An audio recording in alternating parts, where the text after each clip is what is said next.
So from this moment forth, you should make a firm intention to align your mind with the pathway towards nirvana.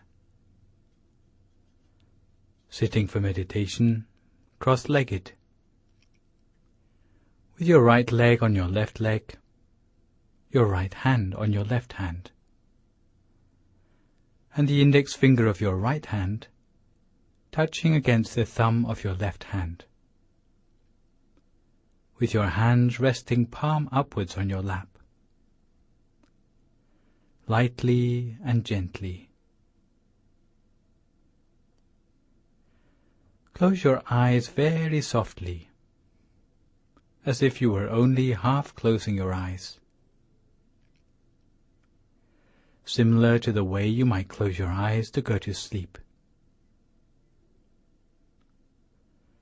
Never squeeze your eyes closed. Make sure there is no pressure around your eyes. And fill your mind with happiness and joy, so that your mind feels refreshed, pure and clean inside, free of any sort of worries or anxieties whatsoever. Let go of all of these things. Allow your mind to be empty. And imagine that inside yourself is just an empty space, without any organs or tissues, without any muscles or bones.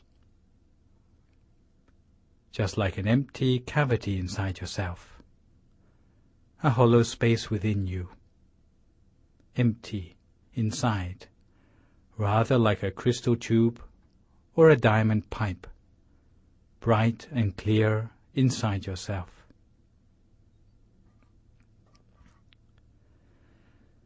Today, as we meditate, we'll take the opportunity to look at meditation and how it affects our needs for taking rest. Because once we understand the principles of meditation, according to all the things we've learned from the DMC channel, that the triple gem is located within ourselves, the Buddha gem, the Dhamma gem, and the Sangha gem, we know that these three jewels inside ourselves are our true refuge, the highest refuge for all of us, with no other thing comparable or superior to these refuges, the Buddha, the Dhamma, and the Sangha jewels. These three jewels are located within us. They are subtle bodies of enlightenment inside ourselves, beautiful and serene, so perfect that it's hard to know what to compare them to in the outside world. Attaining these inner bodies, we have to refine our mind, to make the mind as refined as those inner bodies themselves. The mind has to be as refined as them in order to perceive and experience them firsthand. Thus, the mind needs to be very refined indeed, as subtle as the triple gem itself, in order that we can attain it, even to be able to see or feel those inner experiences. Therefore, our job as a meditator is to refine the mind to a point where we can experience the subtle inner reality. In our everyday life, down to the present day, we have been preoccupied with making our living, looking after our household and family. And these have been the things that have caused our mind to become coarse. Because we have used our mind to think, speak, and take action, therefore the mind becomes coarse. And once it is coarse, it is unable to reach the triple gem inside us. Everyday life habituates us to such coarseness of mind. As a result of all the struggles, conflict, and hardship we have to deal with in life. This is how our mind becomes. Because when we have to struggle, when we have to have the words and actions to get by, sometimes we pick up the negative emotions from our colleagues at work, who are, for the most part, coarse of mind anyway. Therefore, when we come to meditate, our mind becomes gross. Gross and coarse, because it is always caught up with all the thoughts of the workplace.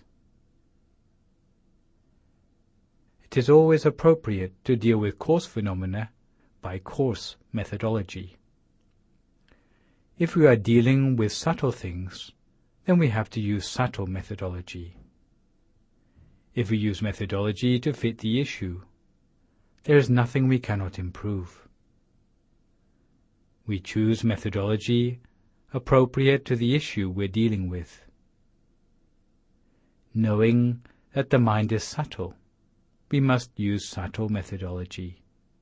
It's a methodology which is not the same as for things in the outside world. In the outside world, we have to think, but when dealing with the mind, it's important that we don't think. For the work of the outside world, it's necessary to speak, but for the inner work, we say nothing. For the work of the outside world, it's necessary to move around, but for the inner work, it's necessary to remain still.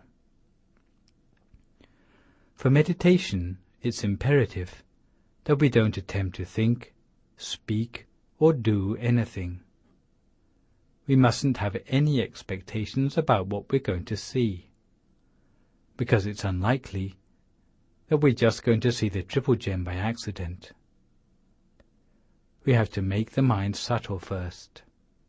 Therefore, for the period of our meditation, we can forget completely about thinking, speaking, or doing anything. Simply allow your mind to remain in stillness at the center of the body, at the seventh base of the mind, which is located at the center of our stomach, about 2 finger breadths above the level of the navel, in the center of our body. This is the place where our mind wakes and sleeps, where it is conceived and where it dies. We must bring our mind, which normally wanders all over the place, back to this point in the center of our body, in a soft and gentle way, resting it there consistently, lightly, and gently, the whole of the time. If we can rest our mind here in a light and gentle way, we will have a feeling of expansion inside ourselves. Our eyes shouldn't stare down at the center. They should look ahead, as they normally do, because they have nothing to do with the process of meditation. We will have the feeling as if there is an expansion and spaciousness inside ourselves, which gives us the feeling as if our body seems to melt away into the atmosphere around us. Sometimes we may like to imagine a bright object there, such as a bright sphere or a bright Buddha image in our center.